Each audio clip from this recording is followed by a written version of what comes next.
What is this connection preparing you for? So I've really come to realize that the most impactful relationships, they always show up for a reason. So sometimes they come in to shake everything up.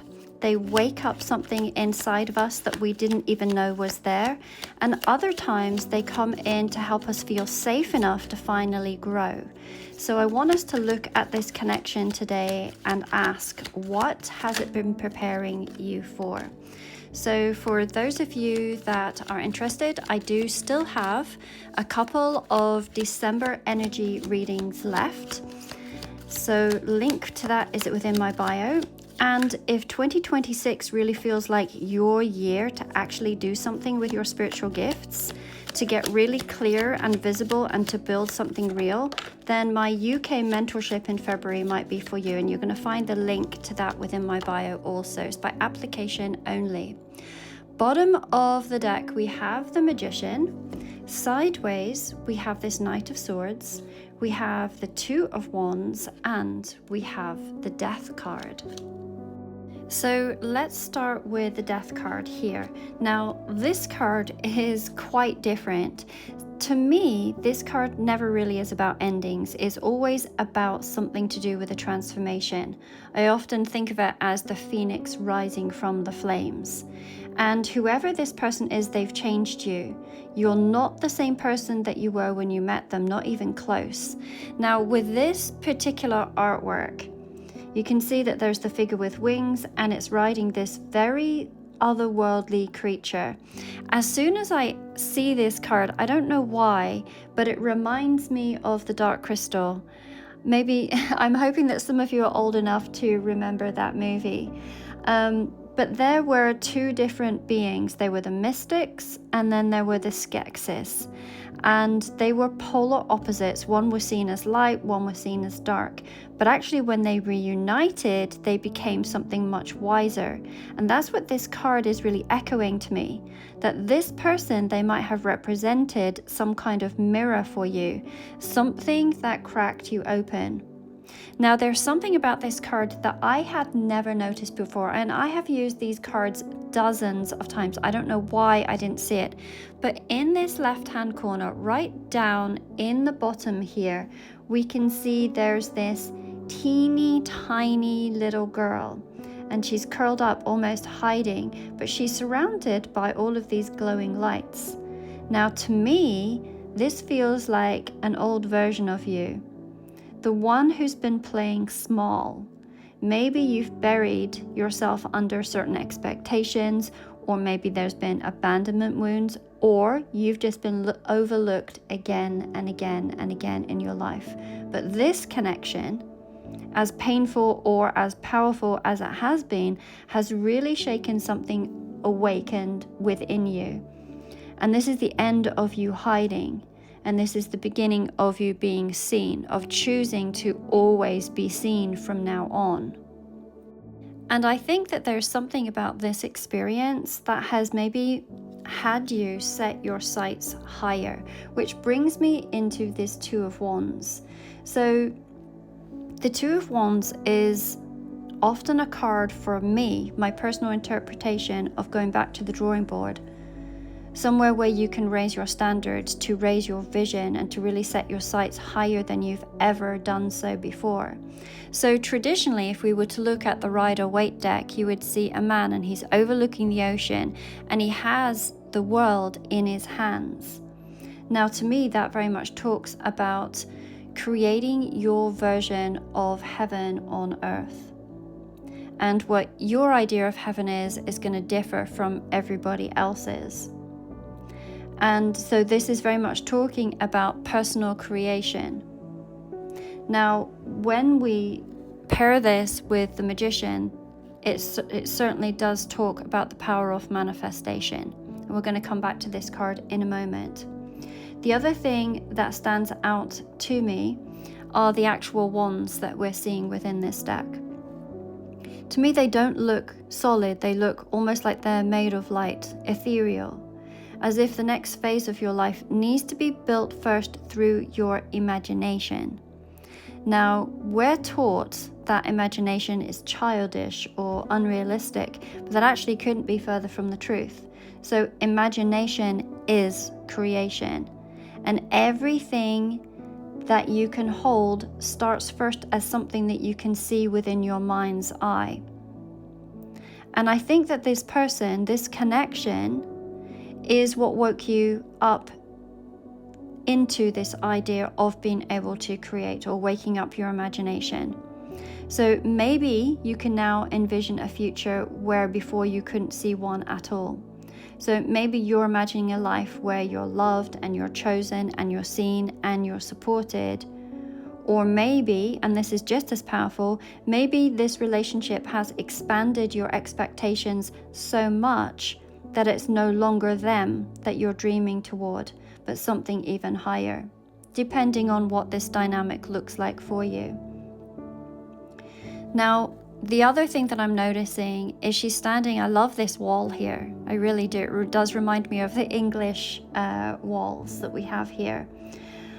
But can you see right where she is standing, the wall has opened. There's a block that has given way, some sort of barrier that once maybe felt very fixed simply is not there. There's no wall in front of her. So this could very much be talking about emotional blocks that have been removed, belief system blocks. There could have been a fear of visibility, a fear of being loved, a fear of letting yourself want more, which is very much going back to this playing it small down here. And now, because of what this connection has stirred within you, you're able to see beyond it. You're seeing possibility where there used to be limitation.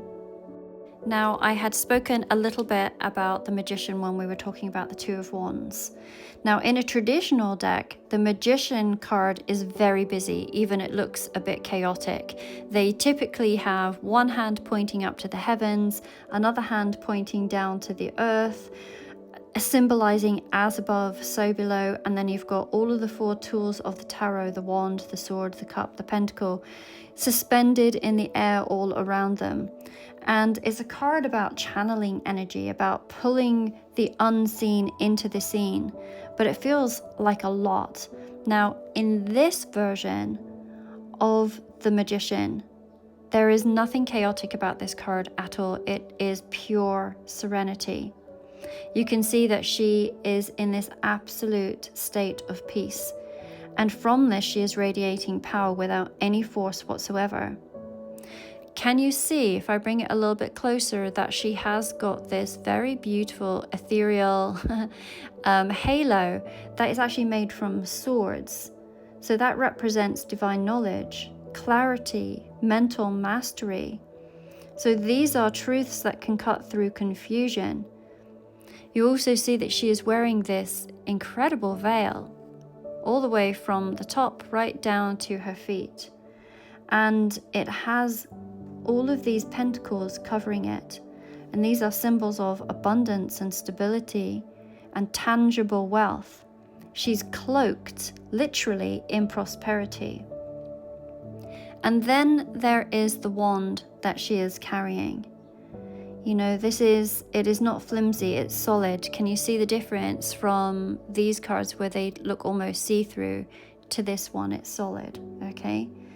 So this feels, you know, it's not just really about waving a wand and hoping for the best. There's something here about intention, about structure. And then she holds this single cup. And to me, it's always reminded me of the Holy Grail, and maybe it is, because this isn't just about desire, this is about sacred desire. And what you're calling in is meaningful, soulful, and it's not being done from a place of desperation or lack. You can see there is no lack in this card whatsoever. She is doing everything from alignment. The other thing that we're seeing is the pumpkin patch at her feet. And honestly, it made me think of Cinderella, that moment where something very ordinary is turned into magic, where the pumpkins are turned into the carriages. And as I'm looking at this card, I'm thinking that the message here is that you are your own fairy godmother. You're not waiting around to be saved or to be chosen or discovered. You are the magic, and you are the one that's transforming your life. And that's why this version of the magician is so incredibly powerful. There's nothing dramatic about it. It's this beautiful serenity. And maybe that's the biggest shift with this relationship and what it sparked within you. The realization is that you do not have to hustle for your worth or scramble to be seen, that you can move with this peace. You're not waiting on permission anymore. You're the creator. You are the wish. You are the one. Now, looking at this Knight of Swords that did come in sideways. So this tells me that it's not just about action. So knights, they're very much known as the action cards within tarot. When it comes in sideways, it can talk about hesitation, it can talk about transition, or perhaps something that feels unfinished. So traditionally, the Knight of Swords is one of the fastest moving energies in the deck. It's very sharp, is often someone who comes into your life quickly, delivers something powerful, and then just disappears as fast. And that can feel really disruptive. It can feel unfair, and it can feel very painful. But if we take a closer look at this knight, you can see that they have wings.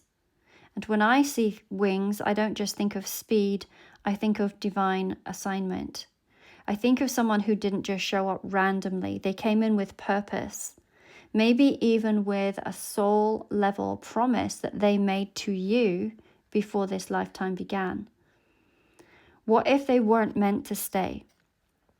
What if their role was never to build the castle with you, as it were, but to help you remember that you could do it yourself?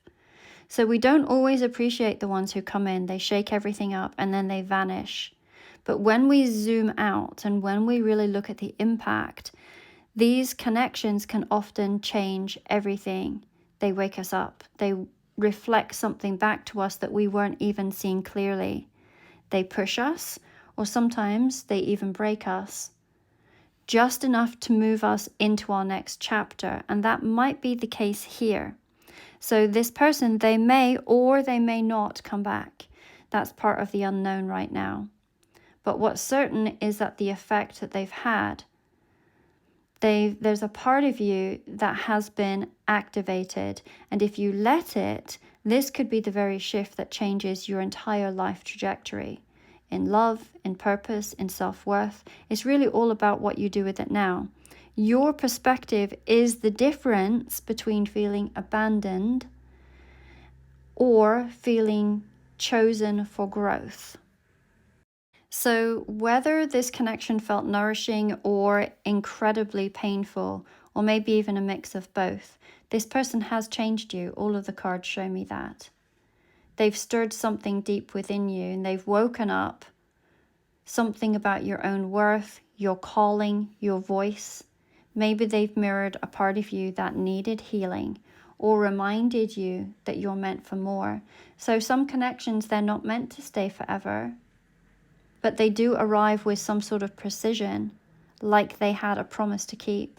So if you're wondering whether this person has fulfilled their soul contract in your life, or if there's something more left between you, then I have soul contract readings that are available now, and you can book directly via the link in my bio.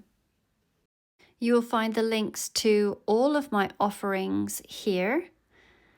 Unfortunately, TikTok have this, well, we have to do that extra step, but then you will see all of the links here to the December readings, same day readings that are returned within 24 hours, soul contract readings, year ahead readings, they're all here.